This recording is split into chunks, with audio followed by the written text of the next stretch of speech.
Bonjour, chers auditeurs. Bonjour, ça va bien? Bienvenue au podcast sur YouTube de Fil de Poète. Bon, là, aujourd'hui, je m'en excuse si on ne voit pas très bien. Je vais essayer d'améliorer la qualité de la vidéo. C'est que je suis le soir et je n'avais pas le choix de réagir à la transaction du Canadien de Montréal. Donc, Sean Monahan est devenu un joueur du Canadien. Donc, parce que les Flames ont décidé de signer Nazem Kadri, 7 ans, 7 millions, et il y avait besoin de libérer de la masse salariale. Donc, ils ont libéré Sean Monahan. Anyway, euh, il était déjà considéré comme étant un joueur qui allait se faire échanger éventuellement. Donc, le Canadien a mis la main sur lui. Et un choix de première ronde en 2015 conditionnel, en 2025, excusez, 2015. 2015, ça fait longtemps que ça n'existe plus. 2025 conditionnel. Je ne connais pas les conditions, mais tout ça compte des considérations futures. Donc, ce qui veut dire que le Canadien n'a pas payé cher pour avoir un joueur de quand même de très bon calibre.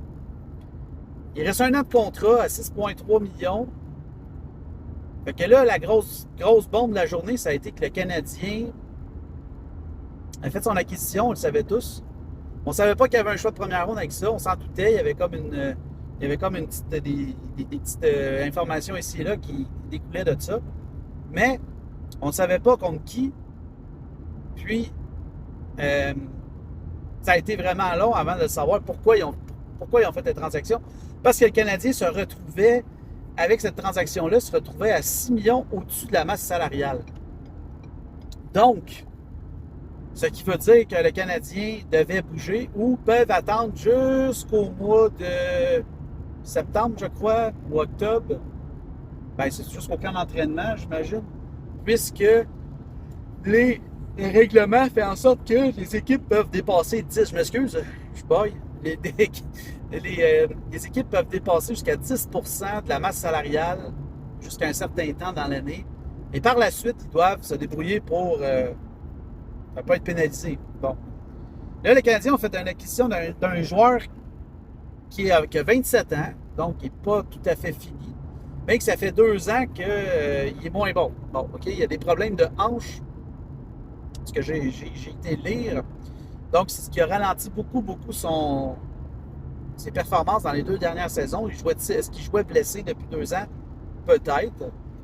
Mais là, il a eu le temps de se faire opérer au mois d'avril et il devrait être de retour, selon les estimations, au mois de novembre, ou plus tard en décembre. Donc, on ne l'aura pas tout de suite en début de saison, mais c'est pas grave parce que le Canadien a-tu vraiment besoin d'un joueur de centre présentement? Oui. Ben oui, puis non. Parce qu'on a Kirby Dach, Vorak, Suzuki. Là, on va avoir Monahan, puis on va avoir Evans. Donc là, on commence à être embouteillé au niveau du centre. Mais il y a peut-être des joueurs qui pourraient jouer à l'aile. Mais moi, je pense que cette transaction-là, ça cache une autre transaction qui s'en vient. Oui. Sûrement un joueur de centre qui va partir, peut-être Dvorak, peut-être. Je pense pas que Dak, là. Mais on avait tous pensé qu'il y a quelqu'un qui se ferait échanger après cet échange. Donc, ça a été long avant de savoir. Ken Hughes, il a fallu qu'il fasse une sortie. Il a fait une sortie médiatique aujourd'hui. Donc, ça fait pas très, très longtemps. Il est 8 heures en ce moment, à peu près, là. 8h30. Il a fait une sortie médiatique pour expliquer pourquoi il a fait ça, pour expliquer aussi pourquoi que j'ai pas écouté, mais j'ai juste lu un petit peu, là. J'ai vu le point le plus important de cette conférence de presse. Je vais vous en parler après. Donc, qu'est-ce qu'il y en est de M. Monahan? Bon, ben Monahan est en fin de contrat. Il a 27 ans. C'est un peu comme le Dadonov. En plus, le Canadien a un choix de première ronde en 2025. Donc, Monahan, il a tout approuvé. Il va vouloir se donner à 100 000 $ quand il va revenir, à moins qu'il ne revienne plus joueur qu'il était. Ça se peut aussi. Mais il y a toujours une réputation qui vient avec lui. Il va peut-être donner plus. Oui, merci. Merci, Waze. Donc, tout ça pour dire que. Attendez, je vais enlever les sons. Pas de son. Voilà, mange la chenoute. Voilà, désolé. Problème technique réglé. Donc, c'est ça en voiture, hein, il y a toujours des... Bon, c'est ça. Fait que là, je disais que Monahan va vouloir se prouver, il va peut-être devenir un joueur plus d'utilité, mais avec le salaire qu'il avait, c'était plus un joueur, mettons, de premier plan, là, tu sais, 6,3 millions. C'est bien rare de faire jouer un joueur de 6,3 millions sur ton troisième, quatrième trio. À moins vraiment qu'il est en fin de contrat, fin de carrière. C'est un peu le même principe ici, c'est une fin de contrat, mais il n'est pas en fin de carrière parce qu'il a juste 27 ans. Donc, est-ce que par la suite, Monahan, il va vouloir devenir un joueur plus d'utilité si jamais la blessure à sa hanche fait qu'il ne retrouvera plus sa mobilité ou toutes ses aptitudes qu'il avait auparavant, ce qui faisait de lui un joueur excellent, un très bon joueur de centre, capable de marquer, qui était capable de... Ben, en tout cas, dans le temps, là, il marquait 30 buts, 30 passes par année. Il a déjà même fait une saison de 82 points. Et moi, à Monahan, j'ai toujours aimé ce joueur-là. Je trouvais qu'il était constant. C'était pas le genre de gars qui était désagréable pour les Flames, dans un sens que il faisait sa job puis tout. Puis comment je peux dire ça? C'était le joueur de... Ben, pas joueur de concession, mais il jouait. Oui, on pourrait dire ça. C'était le joueur de concession avec Gaudreau. Puis c'est sûr que l'arrivée de Tkachuk, puis ça l'a pas aidé. Donc oui, ça l'a aidé pour qu'il soit meilleur, mais ça l'a fait en sorte qu'il a été obligé de céder sa place, mais il y a eu aussi les blessures qui ont vraiment affecté son jeu énormément. Donc, est-ce que c'est un joueur qui est fini? Je ne sais pas. Est-ce que l'opération a réussi? J'imagine que oui.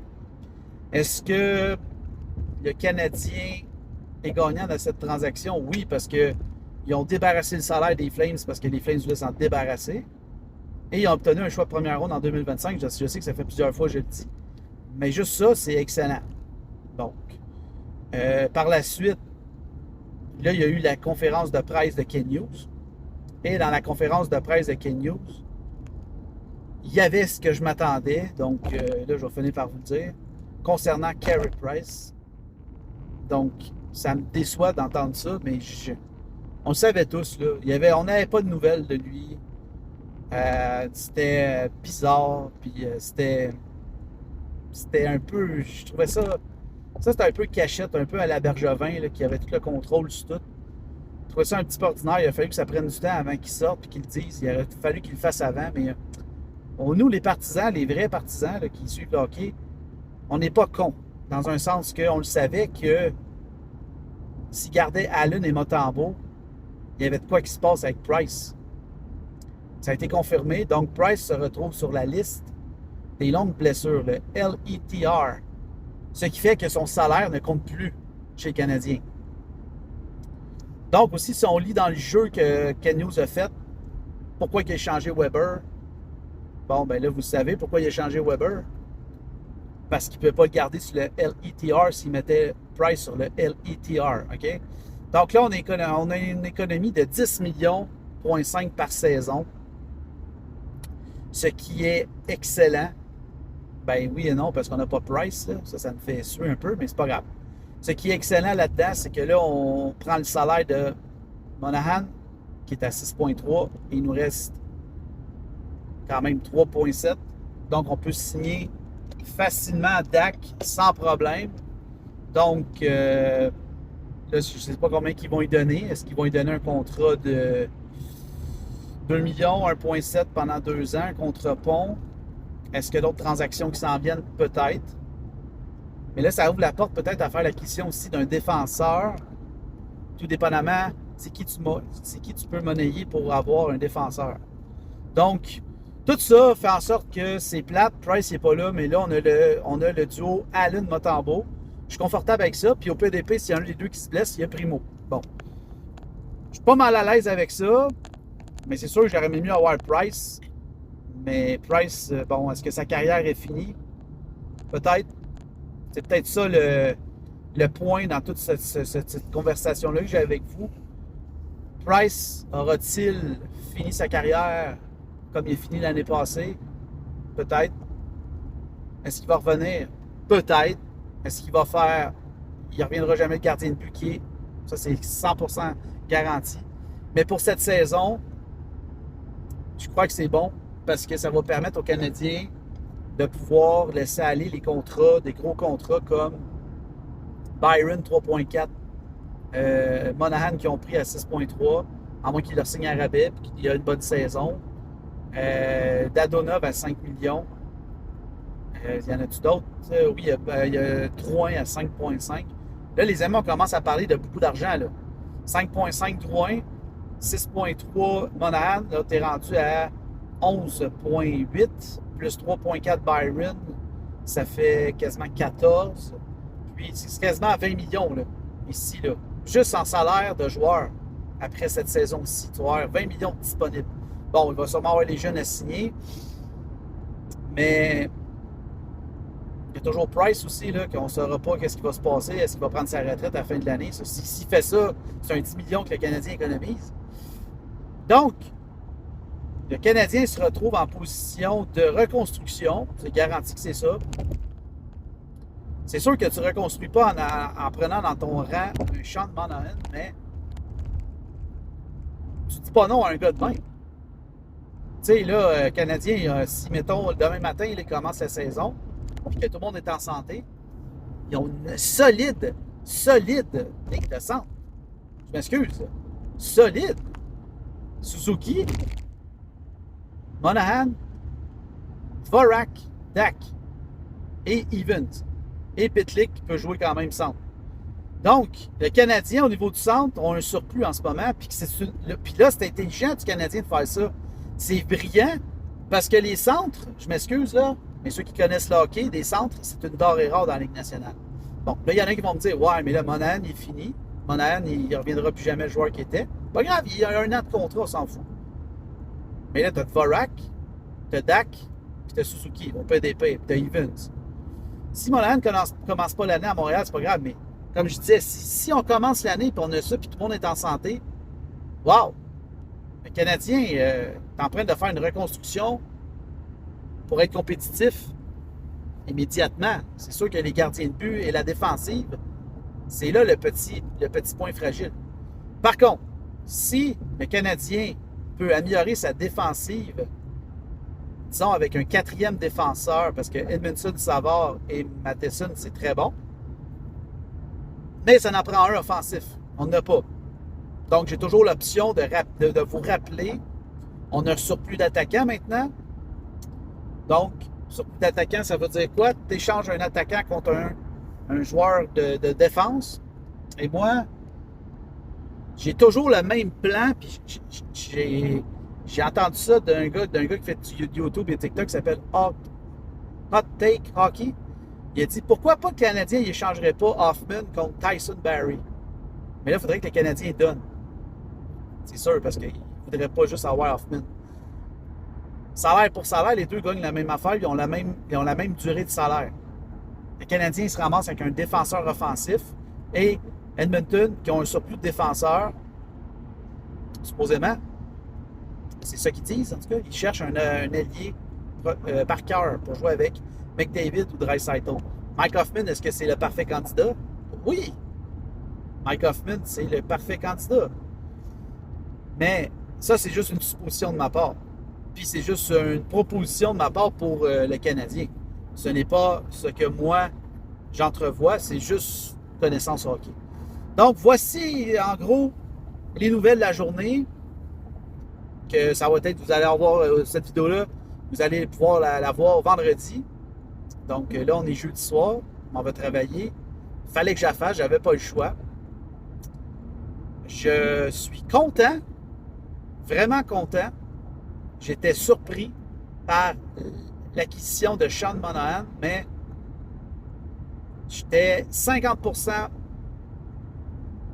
surpris pour Price. Parce que je l'ai tout expliqué tantôt. Là. Même dans une discussion avec certains gens avec qui je fais des podcasts et tout ça, j'avais marqué, il était 2 heures, j'avais marqué Price LTR, j'avais marqué ça. Parce qu'il n'y avait pas d'échange, parce qu'on savait qu'il y avait l'échange, mais il n'y avait pas d'autres échanges. Il n'y avait pas d'autres équipes, il n'y avait pas d'autres joueurs qui changeaient de place. Fait que là, ça, c'est la solution facile pour le Canadien, c'est de mettre Price. Peut-être qu'ils ont parlé, ils ont peut-être dit, garde, repose-toi, encore une autre année. Mais d'après moi, ça sent la fin. Là. Donc, je vous remercie de m'avoir écouté. Je ne durerai pas plus longtemps que ça. Là. Je ne voulais pas prendre plus de votre temps. Puis, hein? N'oubliez pas que ce contenu-là, c'est exclusif sur ma chaîne YouTube, Fil de Poète. N'oubliez pas d'aller sur mes autres réseaux sociaux. Je vous explique rapidement. J'ai jamais fait ça, mais sur Facebook, c'est vraiment plus mes poèmes que j'affiche en lettres. Donc, vous pouvez lire. Et quelquefois des vidéos que je lis en poème. Donc, si vous aimez la poésie, allez sur mon Facebook, Fil de Poète. Si vous aimez l'humour, hockey, tout ça, vous me connaissez par TikTok, ben vous n'avez pas besoin de me présenter sur TikTok. Mais ici sur YouTube, je vais faire un genre de vlog comme ça, podcast, le plus possible que je peux, le plus souvent. 3-4 fois par semaine si je peux, sinon ben une fois, deux. Puis j'aime bien ça faire ça. Puis je fais un podcast aussi, un podcast sur Spotify qui s'appelle 24 LNH. Vous avez juste à aller dans le lien, la description en bas. Tous les liens sont là. Vous avez cliqué sur mon sneak feed. Vous allez pouvoir cliquer là-dessus. Vous allez avoir mes liens de mes réseaux sociaux. Donc, je vous remercie de m'avoir écouté. Puis, on se dit Sean Monahan à Montréal et Carey Price LTR. Maintenant, ça, c'est épique. Passez une bonne journée. Merci, là. Bye.